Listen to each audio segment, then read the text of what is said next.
Maaaring hindi ang Raha ang kanyang kinakatakutan, kundi ang anong mayroon sa puod ni Mangubat. Kailangang matuklasan ko kung anong kinatatakot niya sa puod ng Raha. Hindi siya maaaring tumaka sa kanyang paparusa! Ako ay labis na kinakabahan sa paghahanap ng kapunuan kay Dian Lamitan. At labis mo akong matutulungan na hindi mo namamalayan. Ang aking anak ay labis na maisog at karapat-dapat na ipagmalaki. Bakit hindi ninyo nagawang isama siya sa inyong pag-uwi? Marahil ay may hinanakit pa siya sa inyo. Malugod ko kayong tatanggapin at isasama sa akin. Mabuti natagpuan ka na namin. Kanina ka pa namin hinahanap. Si Dian Lamitan, nasa balay lamang siya ni Oray Hilway. Ano?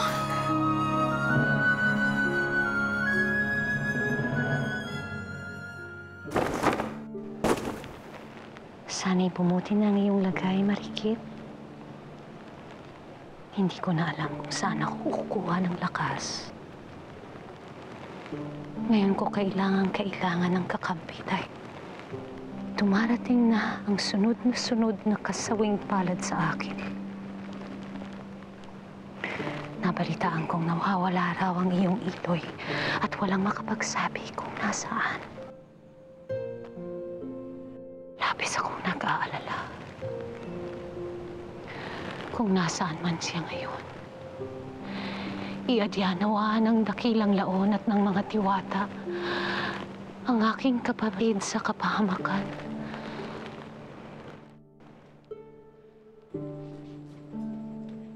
Bae Mantal, may mahalaga akong ibabalita sa inyo. Ano yun, kayang sabihin mo? Narinig kong nag-uusap sina Amaya, Haralingayan at ang gurong babaylan. At batid nila kung nasaan ang iyong kapatid. Siya nga? Kung kayo nasaan si Lamitan at bakit siya tumakas? Nasa balay siya ng punong babaylan. At hindi nila napag-usapan kung ano ang dahilan kung bakit siya nagtago. Sa tingin ko, maging sila ay ipinagtataka ang bagay na iyon. Gurong Asinas, akala ko ba'y naririto siya? Amaya, maniwala ka sa amin. Tuwing naririto si Lamitan kanina, kitang-kita namin ni Alonsina. Siya'y nanutulog ng aming siyang datnan. Hindi ko alam kung bakit wala siya ngayon rito. Anong ginagawa niyo rito? Mahigpit na binili ng punong babalan na huwag niyong gagambalain ang kanyang bahay.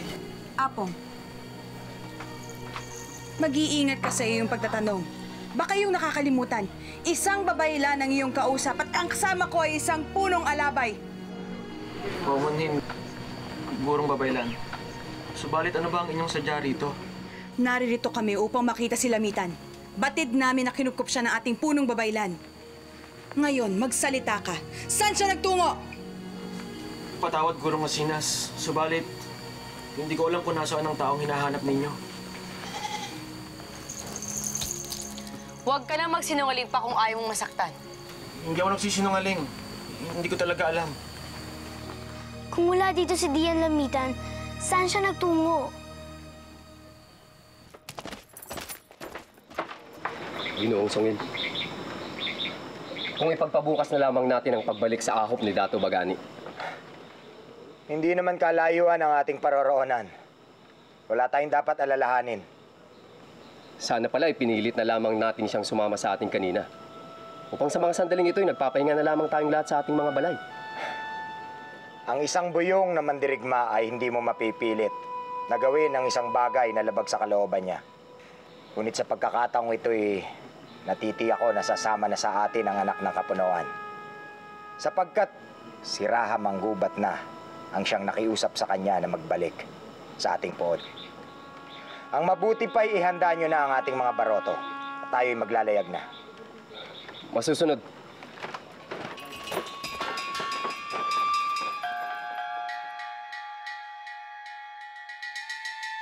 Kaya pala umiiwas ang punong babaylan sapagkat tinatago niya si Dian Lamitan. Maaaring natunugan na ni Lamitan na may iba nang nakakaalam na naroon siya sa balay ng punong babaylan. At maaari ring nakahanap na ng ibang lugar ang punong babaylan. Alinman sa dalawa, matibay ang paniniwala kong may nalalaman si Oray Hilway kung saan naroon si Lamitan ngayon. Yan rin ang aking paniniwala. Ang punong babaylan ng susi upang mahanap natin si Dian Lamitan. Kung gayon ay sasadyain ko ang punong babaylan upang matapos na ang ating paghahanap. Iilan lamang ang nakakaalam ng puok nito. Maging ang aking babaylan at mga alabay, walang sino mang nakakarating pa rito. Ngunit hindi kita nauunawaan, Oray Hilway. Bakit kailangan kong magtago rito? Mabuti na ang aking kalagayan at sapat na ang aking lakas upang humarap sa kapunuan. Huwag kang mag-alala. Bukas na bukas ay haharap ka sa kapunuan upang sabihin ang lahat-lahat. Ngunit, bakit kailangan kong mag-antay hanggang bukas? Kung maaari kong gawin yun ngayon, magtutungo ako ron ngayon. Lingayan! Lingayan.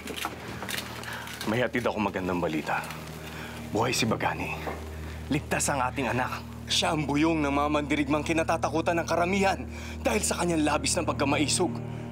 Kinalugdan ng mga diwata ang ating anak upang maging Ginoo na naaayon sa iyong pamantayan. Siya na ngayon ang anak na iyong pinapangarap. Tama ka, Lingayan. Kaya't inutusan ko si Sungil na magbalik sa ahop ng ating panganay upang siya'y sunduin. Iwan ko na muna kayo. Ibabalita ko kay Banok ang magandang balita.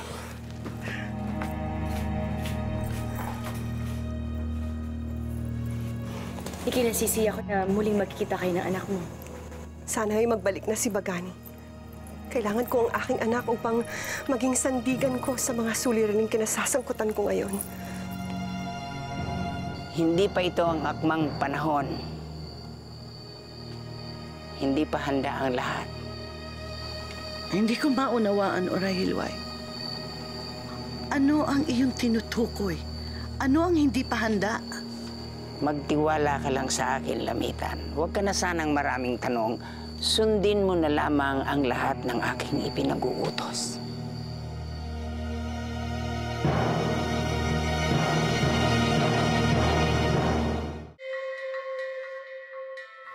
Anong ginagawa mo dyan sa sulok, Apo?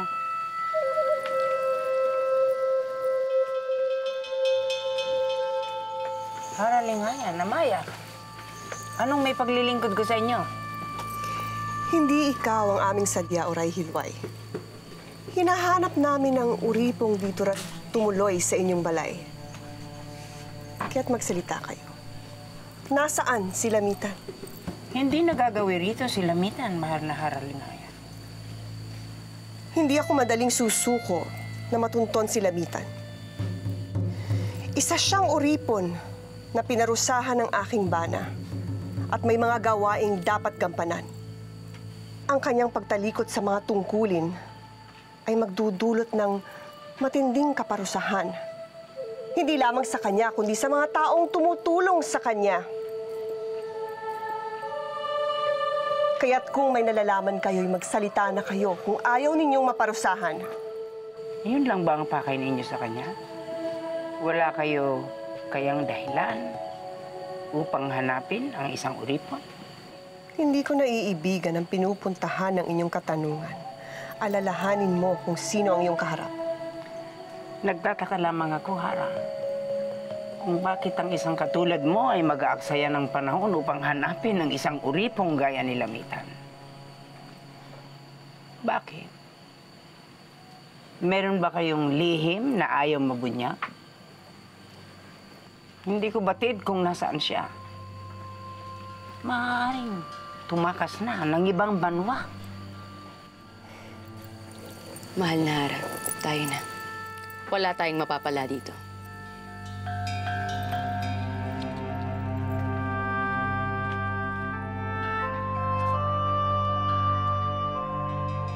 Apo, magtungo ka ngayon din sa pulong kinaroroonan ni Angaway. Sabihin mong ihanda na ang hukbo. Masusunod po ng babaylan. Halatang hindi nagsasabi ng totoo ang punong babaylan. Natitiyak kong tinutulungan niya si Lamitan. Malamang si Oray Hilway ang gumamot sa mga sugat ni Dian Lamitan. At dinala niya kung saan. Ngunit wala tayong katibayan. Bukod yan, malaman ang kanyang sinabi at tila may ibig ipahiwatig. Para tawag? Maaari mo ba kaming iwan na mahal na Hara?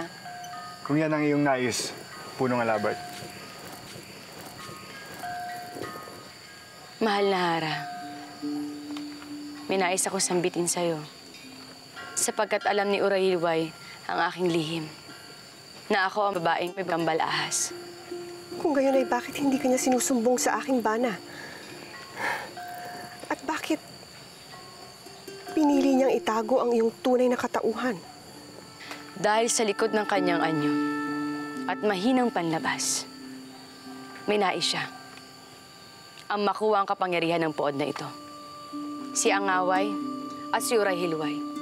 Sila ang tunay na ispaslangin ng Raha. Malapit nang magbayad ang mga taong nagsadlak sa iyo sa Putikan Lamitan. At muli mong mababawi ang iyong matayog na katayuan sa puod na ito, kung saan ka tunay na nababagay.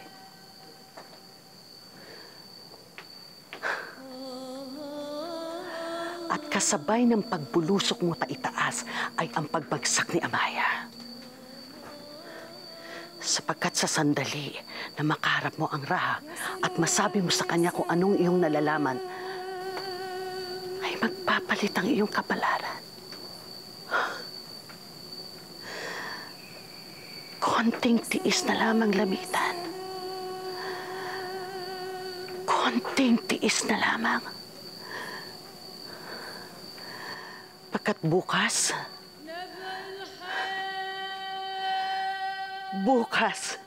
ay hihirangin ka na namang isang diyan at ganap ka nang makakapaghiganti kay Amaya.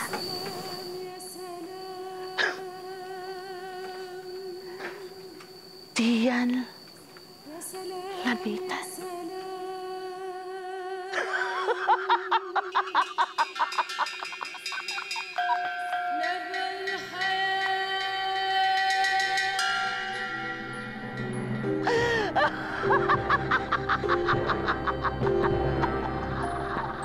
Kaya ka pala tinanggap ng punong babaylan at hinirang pang tagapagmana ng kanyang katungkulan. Kahit na napaslang mo ang kanyang manugang, kaya ka pala niya ipinagtatanggol ng ganyan.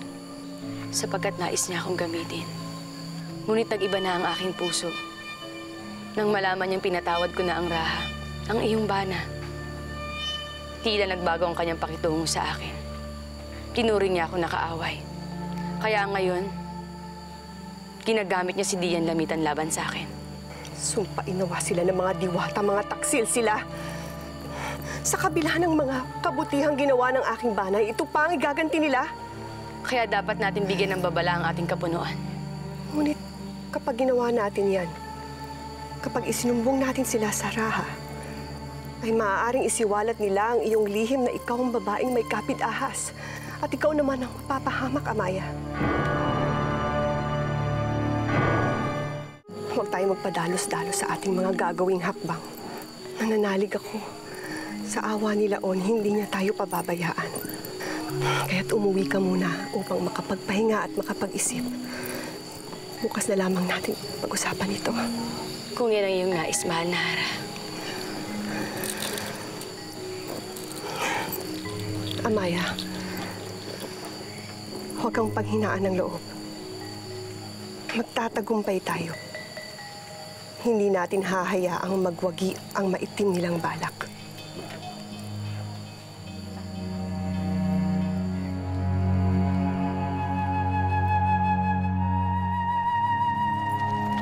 Sungin, hindi ko inaasahan na agaran mong pagbalik.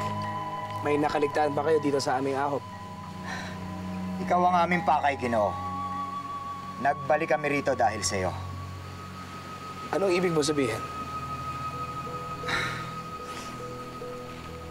Ibinalita ko sa iyong baba na ikaw ay sinang mandirigma. Na ang kanyang anak ay isa ng pinuno ng mga mangatang. At ito'y labis niyang ikinatuwa. Totoo? Hindi ka nagsisinungaling? Ikinatuwa ito na akin, Baba? Nais ipabatid sa iyo ng kapunuan na ikaw ay lubha niyang ipinagmamalaki. Kung ano man ang hindi ninyo pagkakaunawaan sa nakaraan, ito ay kanya ng kinalimutan. Nais niyang ikaw ay magbalik na sa ating pood. Ipinadala niya ako rito upang ikaw ay sunduin. Ikaw mga Haway, paumanin sa pagkambala. May dala akong mahalagang pasabi mula sa punong babaylan. Anong gustong iparating ni Uray Hilway? Pinapasabi ng punong babaylan na ibinibigay na raw na sa inyo ang kanyang basbas. Maaari nyo na raw ituloy ang susunod na hakbang. Hindi na mapapabilis ang gagawin natin pag-iimagsin. Sahid, sabihan mo ang mga kasamahan natin na maghanda sila. Papatungo tayo sa Pood ni Manggubat ngayong gabi. At pagsibol ng araw, lulusob tayo upang tuluyan ang pabagsakin si Manggubat. Susunod, Ginoo. Natutuwa ako at isinantabi ng aking baba ang aming alitan. Ang aking tanging hangad lamang ay magbalik sa dating aming turingan. Kung gayon ay handa ka nang sumama sa amin pabalik. Kung ang utos ng ating Panginoon ay magbalik ako sa ating pood, ang kanyang hagad ang dapat sundin. Ikaw ba narinig ko, Ginoo? Uwi na tayo sa ating pod. Babalik na tayo sa atin! Nakikinig na naman kayo na sa usapan ng ibang tao? Oo. Magbabalik na tayo doon sa ating pood ngayong gabi. Upang sa gayon ay sa pagsikat ng araw, nasa ating pood na tayo. Bukas sa bukas ay tutulong kami sa paghahanap kay Lamitan. Kailangan matunto natin siya sa lalong madaling panahon. Kailangan malaman natin kung ano ang binabalak niyang gawin ukol sa nalalaman niya kay Amaya. Punong Awi, hanggang ngayon pa rin ba hindi mo pa rin alam kung anong tunay na ugali ni Dian Lamitan? Iisa lamang ang balak niya, ang isumbong si Amaya sa kapunuan. Kung kailan nagiging maayos na ugnayan ni Amaya at ng Raha, at saka naman sisirain ni Dian Lamitan ang lahat. Yun ang ayoko mangyari. Ang mawala ang tiwala sa akin ng Raha. Ngunit kung masasambit ni Dian Lamitan ang aking lihim, tiyak ko na ikagagalit niya yun. Kaya't isa lamang ang naiisip ko. Ano yung naiisip mong hakbang? Ang sabihin sa Raha ang katotohanan na ako ang babae sa tagna, ang babaeng may kambal ahas.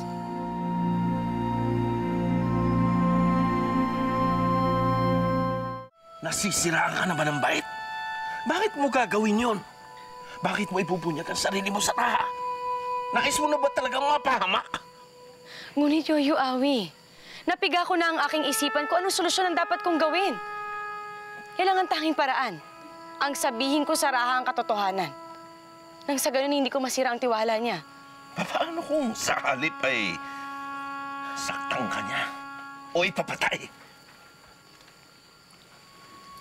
Yoyo Awi, nauunawaan ko ang pag-aalala mo sa akin. Ngunit kailangan kong sumugal.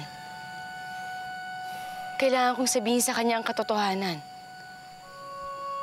Nang sa ganun, hindi sa bibig na iba niya malaman na ako ang babaeng yun, na matagal niya nang hinahanap. Kailangan ko sabihin sa Raha ang katotohanan. Nang sa ganun, magtiwala uli siya sa akin. Kung gayon, sasamahan kita bukas. At ano man ang mangyari, hindi ako mawawala sa tabi mo.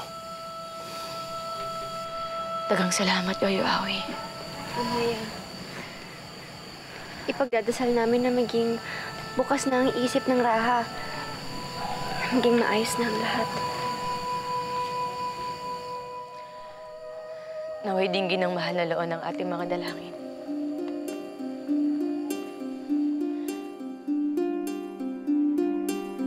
Dapat sabihin mo sa ating mga kasamahan na ihanda na ang mga kagamitan. Tayo maglalayag. Sir Dato. Ayan na.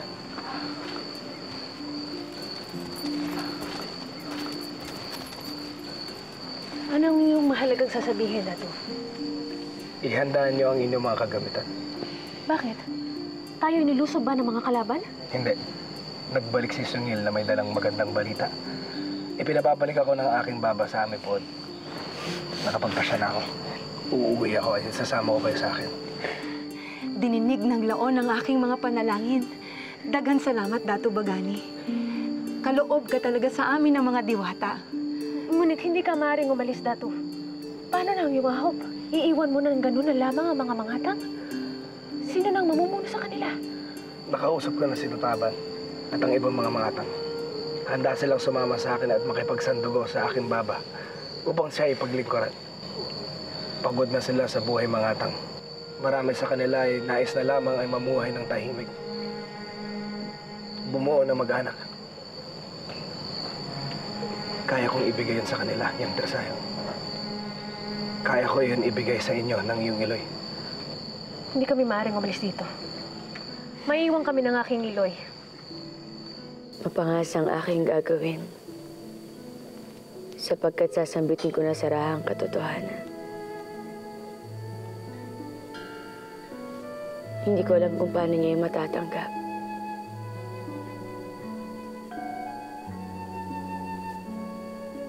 Ngunit ang buhay ko ang nakasalalay dito.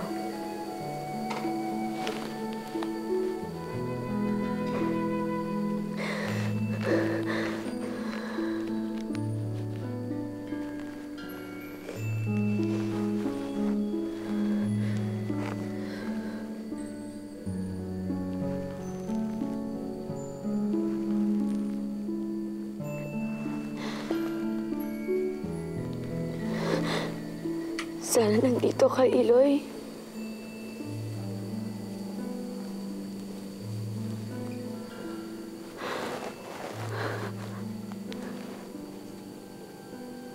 Upang may makapagsabi sa akin na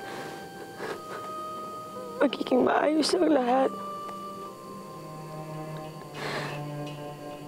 Para may pagkukutan ako ng lakas ng loob.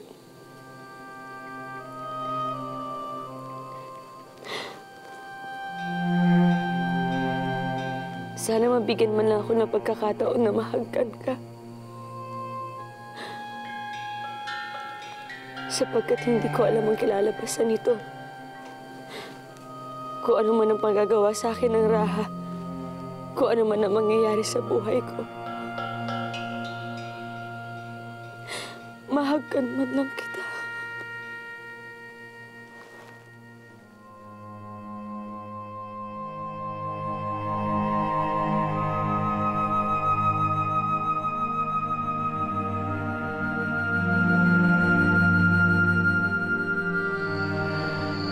Anak, pakinggan mo ang sinasabi ng Dato.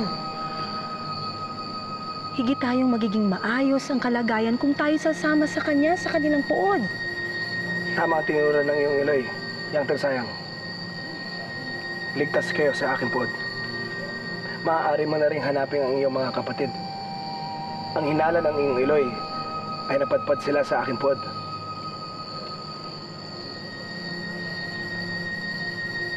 Kaya maghanda na kayo. Nalarga tayo mamayang madaling araw. Makakaasa kayo, Dato Bagani.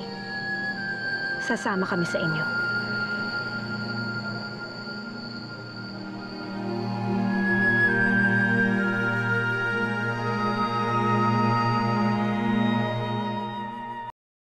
Nasasabi ka ko, Baba, sa pagbabalik ng aking kapatid. Sana'y sumama siya kay Sungil. Pabalik rito sa ating puod. Huwag kang mag-alala, Banok. Pabalik na ang iyong kapatid. Pagkat pinasabi ko kay Sungil na pinatatawad ko na siya. At handa ko na siyang tanggaping muli. Nagagalak ako na winawakasan niyo na ni Ubo Bagani ang inyong hiduaan. Yang Tersayang, iwaksi mo na ang mga agam-agam sa iyong isipan. Higit na mainam kung sasama kayo ng Iray sa akin, pabalik sa akin po. Kung manatili kayo rito, anong kinabukasan na maghihintay sa inyo? Nais mo bang mabuhay sa salat na lagi may banta na panganib? Anak, nais ko na ng tahimik na buhay. Hindi mo alam kung paano ako mag-alala kapag ikay pumapasok sa pakikipaglaban. Nais kong iwanan mo na ang buhay ng panghanib ang buhay ng pakikipaglaban. Tanggapin mo na ang alok ng Datu. Sumama na tayo sa kanyang puod.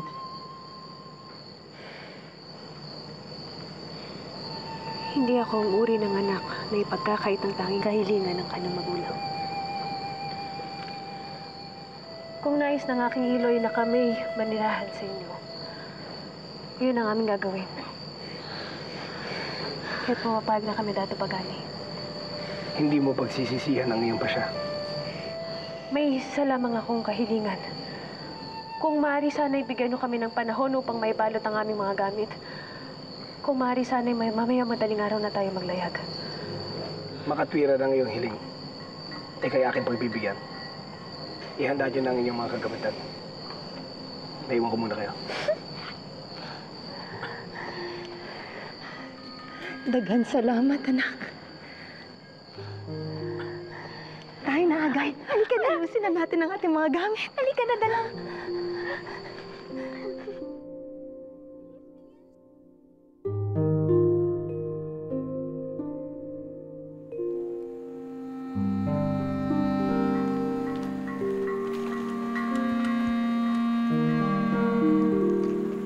Lingayan, tila hindi ka nagagalak sa pagbabalik ng ating panganay. Masama lamang ang aking pakiramdam. Ngunit hindi yun nangangahulugan na hindi ako nananabik makita si Bagani. Alam mo namang matagal ko nang inaasam yun. Inaantok na ang iyong bunso. Ihatid mo na sa kanyang silid upang makapagpahinga. Tulog ka na ba, Anok? Upang bukas maaga kang magising at masalubong mo ang pagbabalik ng iyong kapatid na si Bagani.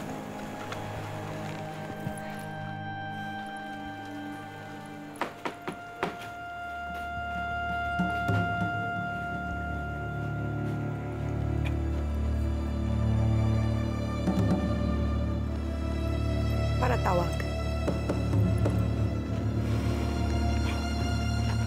Ano yun, mahal na Hana? May pag-uutos ako sa'yo.